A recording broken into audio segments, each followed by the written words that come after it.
Hello students, आप सभी प्रिय छात्रों का एक बार फिर से हमारे इस चैनल साइंस स्टडी वेल में बहुत बहुत स्वागत है।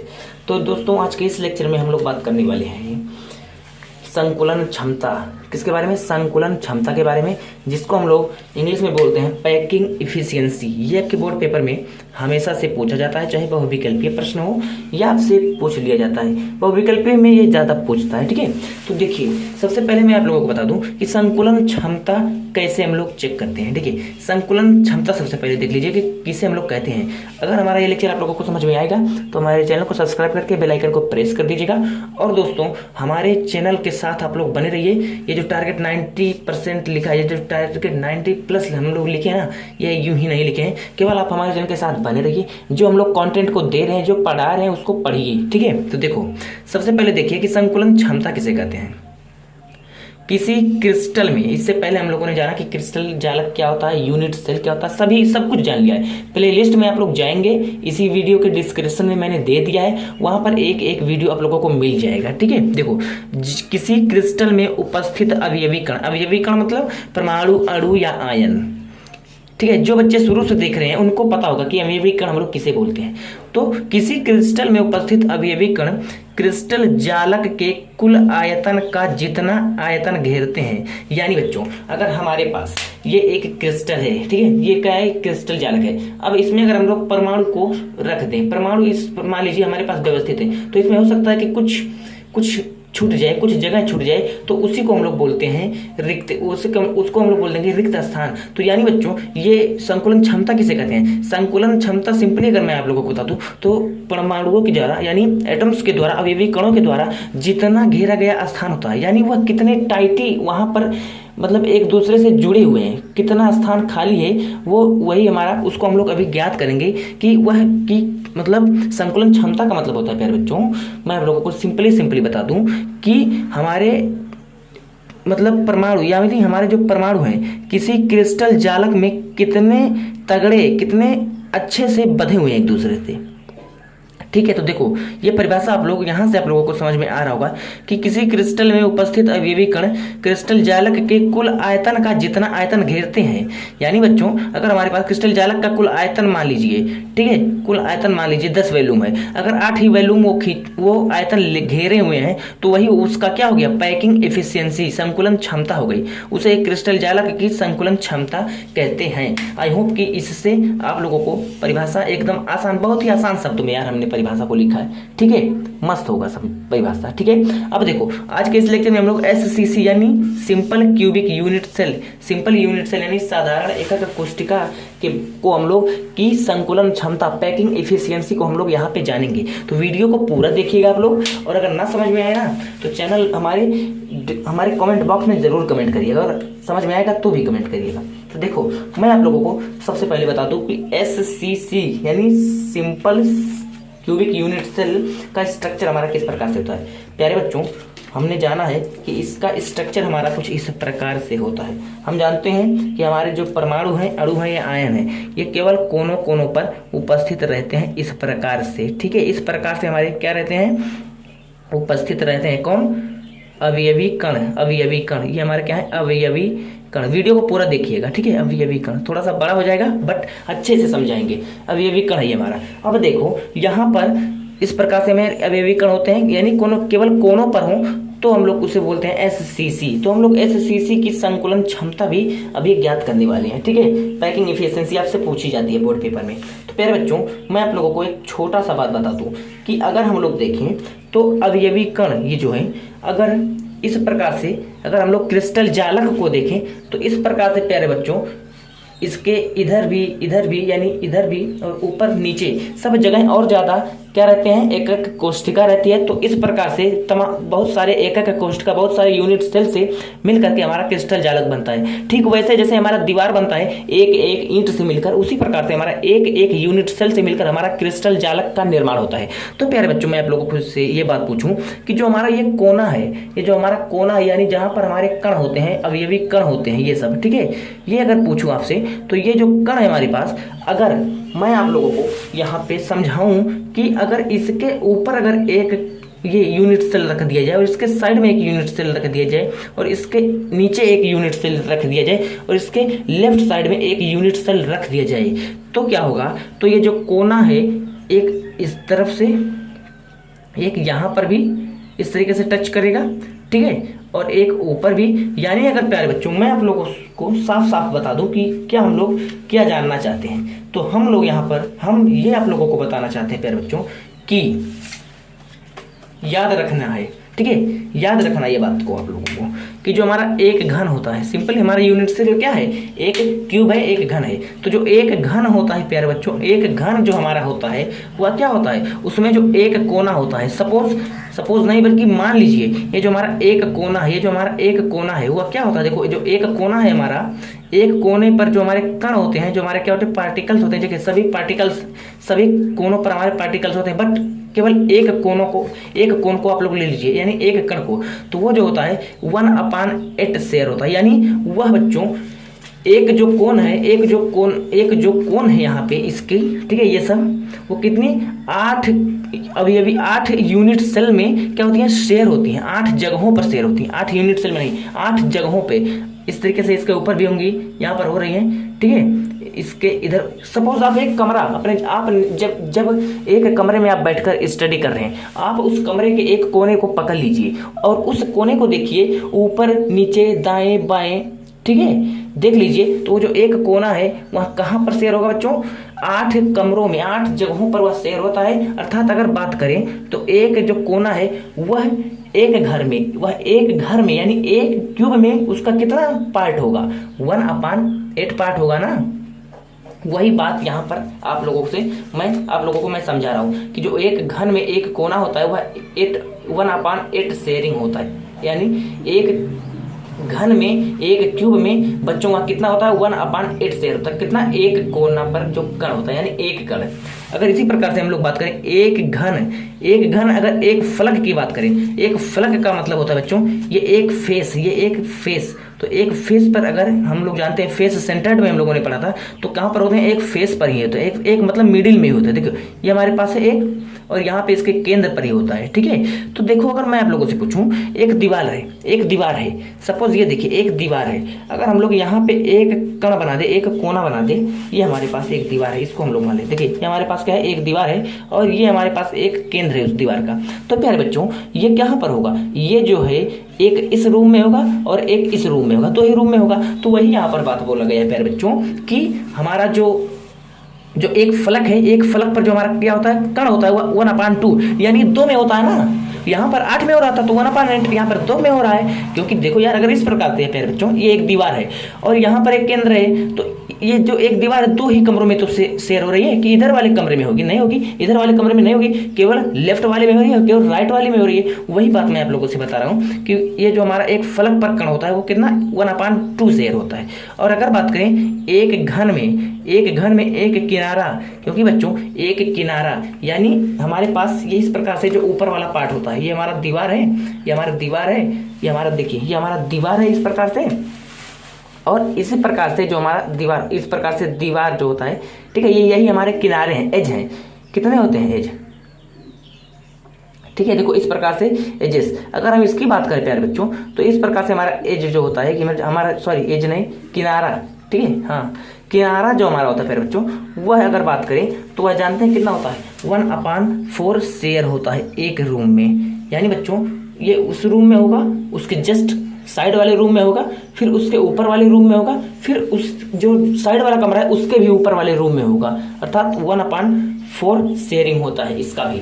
तो इतनी चीजों को आप लोग याद रखिएगा। एक घन में कोनों पर जो कण होते हैं 1/8, और जो घन के फलक पर होते हैं वह 1/2, और जो घन के किनारों पर होते हैं वहां पर 1/4 शेयरिंग होता है। इतनी बात अगर समझ में आ गई आप लोगों को, तो अब हम लोग आगे चलें।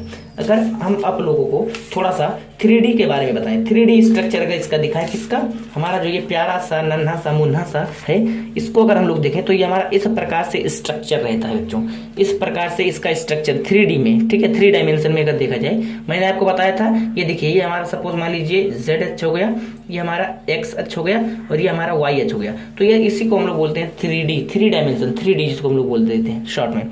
तो ये इस प्रकार से इसके जो कण होते हैं बच्चों, यहाँ पर मैंने सिंपल आप लोगों को समझा था, बट अगर इसको देखा जाए तो इस प्रकार से इसके कण व्यवस्थित होते हैं यहाँ पर, ठीक है। तो मैंने आपको कहा कि मेरे प्यारे प्यारे नन्हे नन्हे मुन्ने मुन्ने बालकों, मैं आपसे ये बता रहा हूँ कि मैंने यहाँ पर कहा यार एक कण को आप लोग पकड़ लो, तो अगर देखो एक घन में उसका कितना पार्ट है, तो देखिए ये तो है नहीं, ये तो है नहीं, ये तो बाहर दूसरे वाले में होगा, जो इसके साइड वाले में होगा, इस प्रकार से जो इसके साइड वाले में होगा इस पे होगा।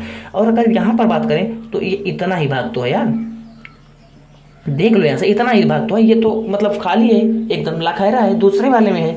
तो वही बातें हैं। अब इसमें देखो ये सब है, बस ये तो बाहर है, ये वाला बाहर है, और अगर इसमें देखा जाए तो ये वाला है, ठीक है। तो वही बात है कि जो हमारे एक घन में जो एक कोण होता है, एक कण होता है एक कोनों पर, वह केवल 1/8 ही होता है, और साइड वाले में, ऊपर वाले, नीचे वाले, दाएं वाले, बाएं वाले में भी होता है।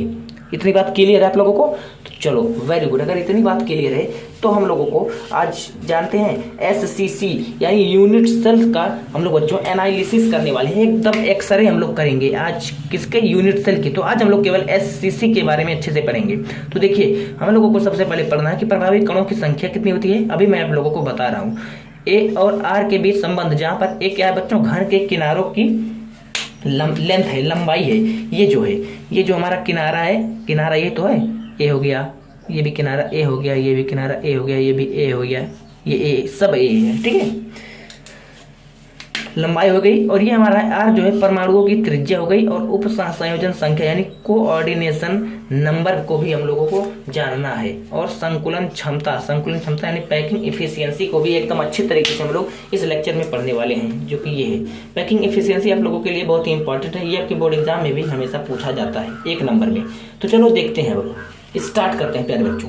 तो सबसे पहले मैं आप लोगों को ये बताऊं कि ये जो हमारे हैं, अगर इसमें हम आपसे पूछें कि सबसे पहले आप लोगों को देखना है कि प्रभावी कणों की संख्या, ध्यान से देखिएगा, प्रभावी कणों की संख्या यानी बच्चों जो हमारा SCC है, इसमें जो प्रभावी कण है देखिए इतने ही हैं, ये तो बाहर है, दूसरे वाले में है। तो वही मैं अब आप लोगों से पूछ रहा हूं कि अगर प्रभावी कणों की संख्या हम लोग निकालें बच्चों, तो यहां पर हमारा क्या हो जाएगा, यहां पर हमारा हो जाएगा कि कोनों पर, कहां पर, कोनों पर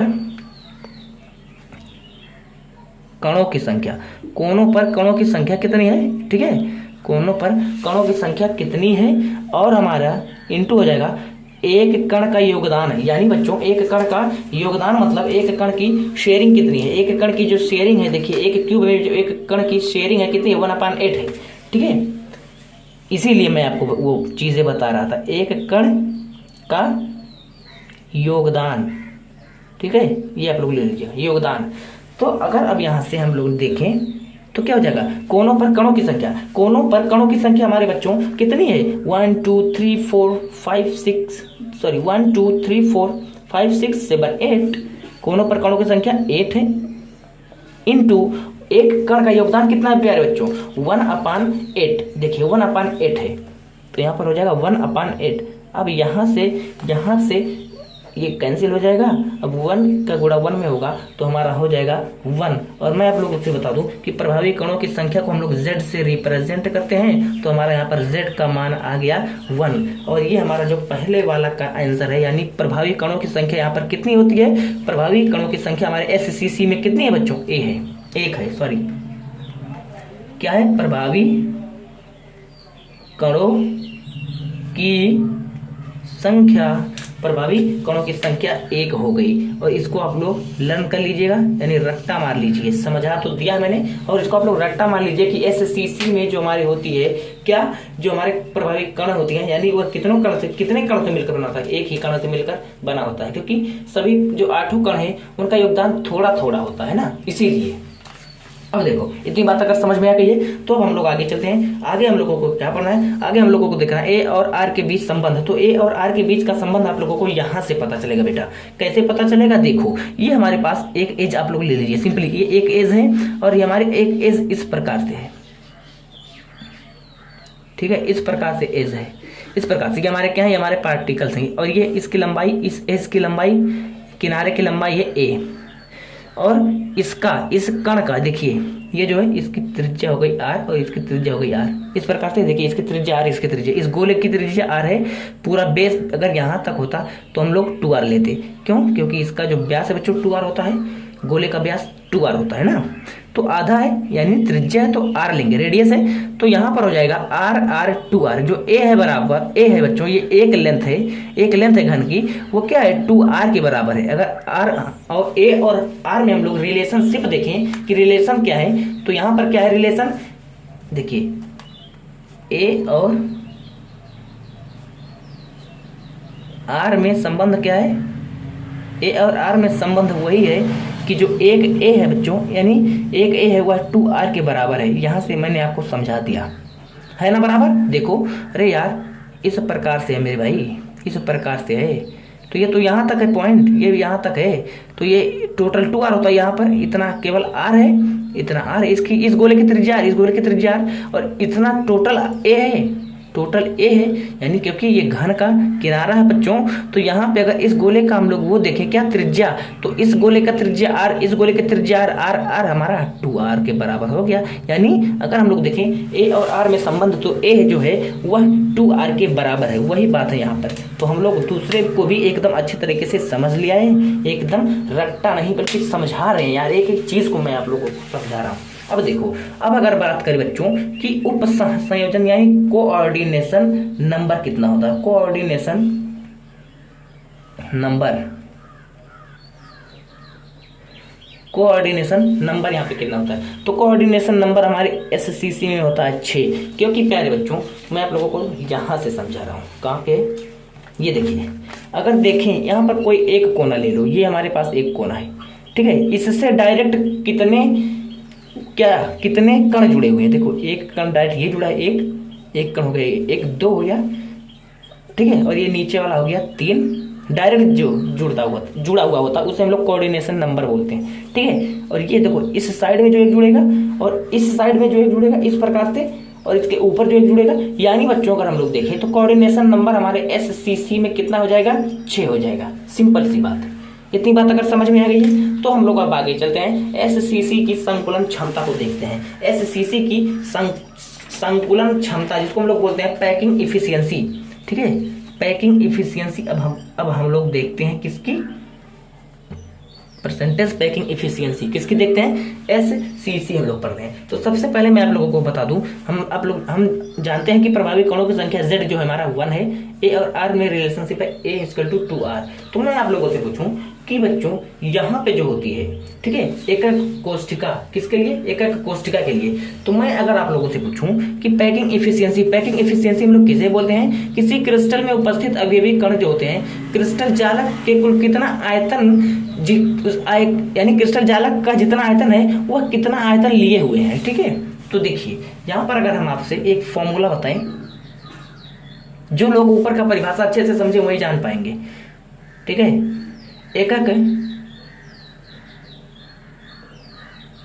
एकक कोष्ठिका में कणों का आयतन, सिंपली कणों का आयतन, ठीक है, कणों का आयतन क्या होता है कि तभी तो निकलेगा यार हमारा ये जो है इसका कण का आयतन रहेगा, तभी तो हम लोग समझ पाएंगे पैकिंग इफिशियंसी को कि कितनी जगह वो घेरे हुए हैं हमारे पार्टिकल्स।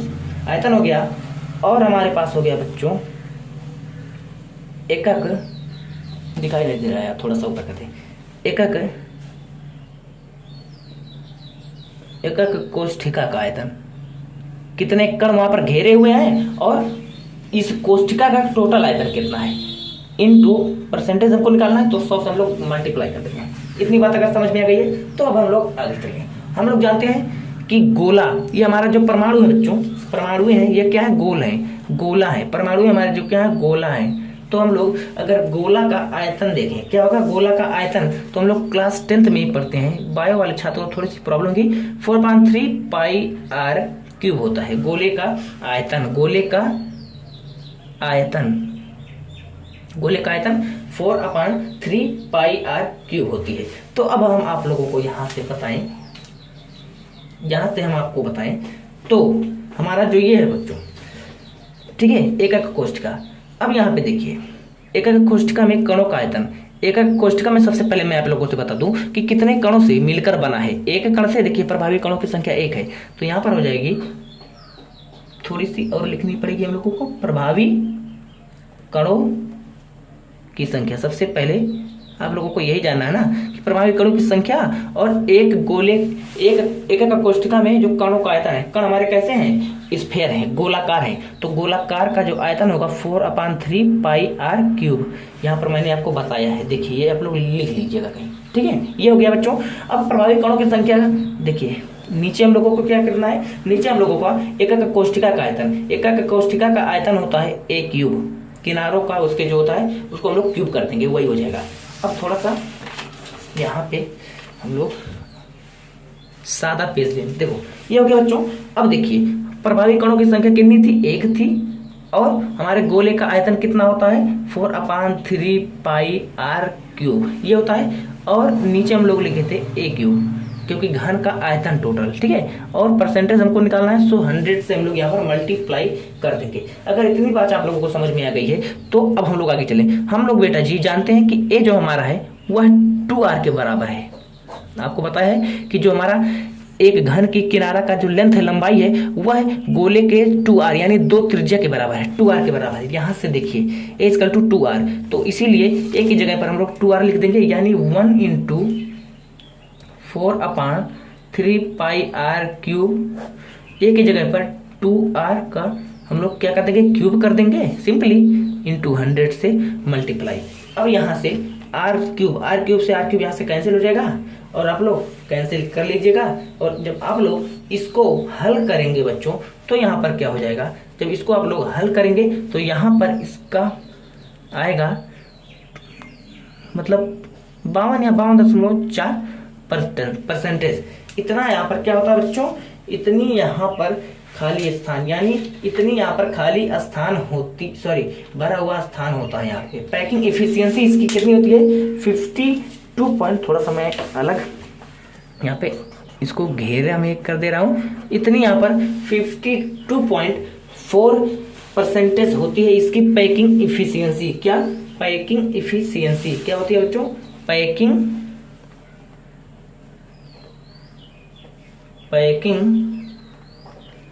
इफिशियंसी, ठीक है। पैकिंग इफिशियंसी यानी संकुलन क्षमता इतनी होती है, ठीक है, संकुलन क्षमता।